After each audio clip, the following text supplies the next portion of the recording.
folle. Ce soir, il n'y aura pas de débrief, pas d'analyse de match. On a tous vu la même chose. C'est une fight collective. On fait un misérable 2-2 contre Ludogorets. On passe deuxième et on vient de perdre la première place.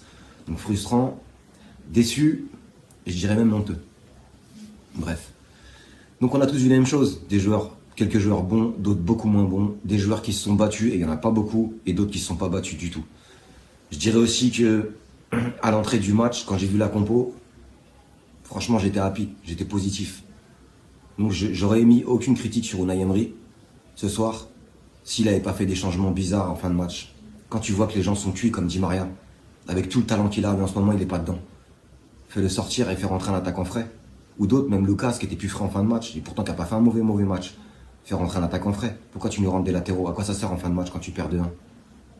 Donc, certes, Kurzawa sur le deuxième but, il est dans l'action. Mais enfin bon, c'est vraiment le fruit du hasard. Enfin, j'avais encore jamais vu ça, maintenant, voilà, j'ai même pas envie d'émettre de critiques sur Unai Emery, peut-être qu'il a fait les choses bien ce soir. Ce qui m'importe ce soir, c'est même pas la performance de l'équipe. Je le dis encore, je suis déçu, fâché. Mais c'est pas la performance de l'équipe ce soir qui m'a le plus fâché en fait. La seule analyse et le seul débriefing que je vais faire ce soir concerne une partie, une frange des supporters, des tribunes latérales du parc. Et avant, je voudrais quand même tirer un coup de chapeau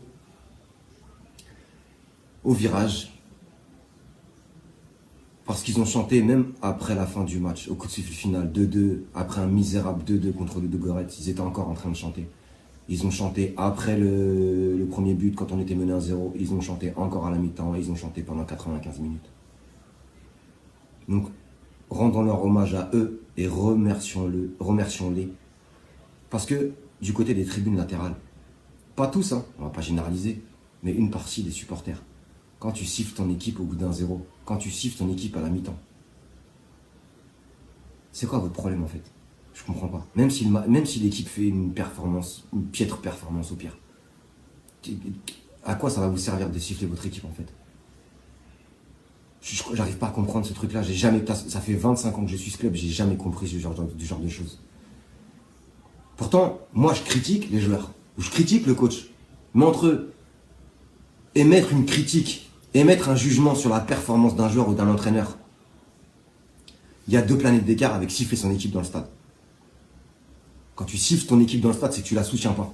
Il y a une grosse différence. Quand j'ai mis une critique sur un joueur, je le soutiens quand même. Ça n'a rien à voir. J'ai mis juste une critique sur sa performance durant le match. Donc les gens qui sifflent en tribune latérale, après un but, ou après une action loupée, ou parce qu'un joueur va louper des gestes, prenez un hot dog et des coca et allez vous acheter une place au théâtre. Vous êtes dans un stade de foot, vous êtes au Parc des Princes. Ça me répugne 10 fois plus qu'un joueur qui va faire une mauvaise performance. En fait, je crois que le problème de certains, et je parle pas que de la nouvelle génération, peut-être même d'autres plus anciens, dans les tribunes latérales, j'en sais rien. Le problème, c'est que vous avez bu trop de champagne ces derniers temps, et vous avez mangé trop de caviar.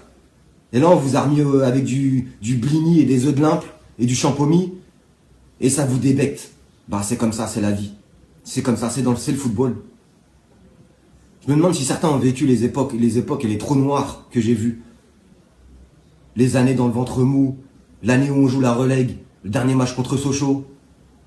Je me demande si tous ces gens ont vécu ces moments-là. Aujourd'hui, vous avez des joueurs, même s'ils font des piètres performances, qui sont des top players européens. Eux, on est là en train de chialer, on est là en train de les siffler dans un stade. Je crois pas qu'on se rende bien compte de ce que ça peut créer en fait. Mais continuez, de toute façon, c'est pas moi qui vais vous en empêcher, j'ai pas le pouvoir pour. Mais quand je vois qu'on a évincé des gens d'un stade, je pense qu'on aurait dû réfléchir et évincer d'autres gens d'un stade. Quitte à être moins dans le stade, mais on aurait dû évincer ces gens-là. Je vous ai dit, on peut critiquer, on peut juger un joueur, on peut juger une équipe sur sa performance, mais on peut pas siffler l'équipe pour laquelle on porte un maillot. Ce soir, on a fait 2-2 contre le Ludogorets. Moi-même, je suis pas bien, je suis pas à l'aise. Demain, je vais à l'OTA, je vais me faire chambrer, c'est pas un problème. Mais je porterai mes couleurs rouge et bleu. Même demain, on se fait taper en 8e de finale. Même demain, on gagne pas le titre de champion de France, on finit 2e. Le jour d'après, je porterai encore mes couleurs. Je serai encore rouge et bleu. Et pendant toutes les années qui me restent à vivre. Même si, par miracle, on finissait en 2e division, en D2. Ce qu'on n'a jamais fait en 46 ans d'histoire. Malgré des périodes noires. Voilà, ça m'a fâché ce soir. Ça me fâche beaucoup plus que le match en fait. J'arrive pas à comprendre. Normalement, vous devriez être comme des gosses dans le stade. Vous devriez chanter. Ou à la limite, que vous chantiez pas, c'est votre problème si vous n'avez pas envie de chanter. Dans les virages, ils s'en occupent très bien. Si vous n'avez pas envie de chanter, c'est pas grave, asseyez-vous, regardez votre équipe. Mais de là à siffler, ça c'est honteux. C'est mon opinion perso, vous n'êtes pas obligé de la partager. J'ai toujours dit ce que je pensais dans les débriefs. Ce soir, ce sera un débrief supporter. Donc voilà, ça me fâche. Donc je le dis. Qu'il y en a qui soient pas d'accord ou pas d'accord, peu importe, c'est mon opinion perso. Donc je vous la donne. Et pour finir sur ce sujet-là, moi malheureusement, je peux plus aller au parc autant que j'y allais avant. Mais quand j'y vais, je peux vous assurer, et je fais souvent des directs au parc, je peux vous assurer quand je suis à Auteuil, et quand je partage avec mes gars, avec des gens que je fréquente depuis des années, ou d'autres d'ailleurs, je me tue le gosier. Je me tue le gosier, parce que c'est comme ça que je ressens les choses. Que je sois déçu du match ou pas, qu'on gagne, qu'on perde, je me tue le gosier. Je vais chanter pour mes couleurs. Je ressors de là, on m'a circoncis la pomme d'Adam. J'arrive même plus à parler, mais c'est pas grave. J'ai fait mon heure et demie au stade et j'ai été heureux comme un gosse. Et depuis une vingtaine d'années, c'est comme ça, je changerai jamais. Et quand j'y retournerai, à chaque fois que j'y retournerai, ce sera pareil. Donc je le répète, ça c'est mon opinion perso. Que certains la partagent ou pas, c'est vos opinions perso. Mais ça, je le répète, ça m'a fâché. Beaucoup plus que le match. Même si, putain, pourtant je suis déçu du match. Donc voilà, encore une fois, je tire mon coup de chapeau à Auteuil et à Boulogne. Je sais pas s'il y avait du monde ce soir à Boulogne, mais à Auteuil. Ceux qu'on connu dans les années d'antan savent comment c'était. Aujourd'hui, c'est plus la même chose. Parce c'est limité dans les virages. Le nombre est encore limité.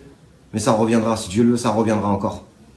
Donc voilà, coup de chapeau à vous. Vous avez chanté une heure avant le match jusqu'à la 95e. Je suis sûr qu'il y en a qui sont encore en train de s'égosiller au stade. Donc bravo à vous.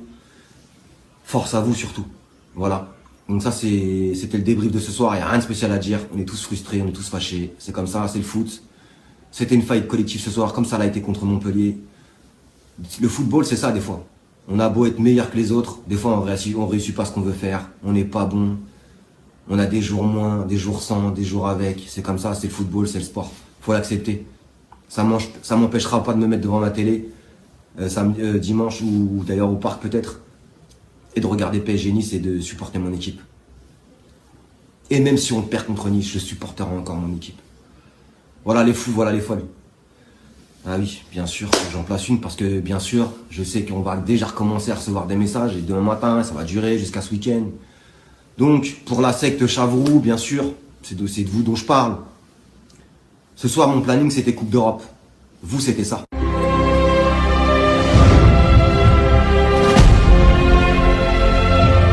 Oh, pardon, c'était pas ça. J'ai été trop ambitieux. Vous, c'était ça.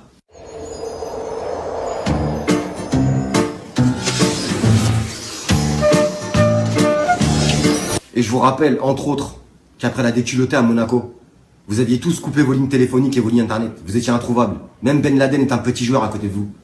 Moi, mon téléphone est bel et bien allumé. Joignable, H24, à bon entendeur. Tiens, reprends celui-là pour la peine. Je vous laisse, comme d'habitude, vous pouvez continuer à nous rejoindre sur le groupe officiel, sur le groupe PSG Team officiel, sur la page qui porte le même nom, PSG Team officiel, sur ma page perso qui s'appelle Eddie Panam.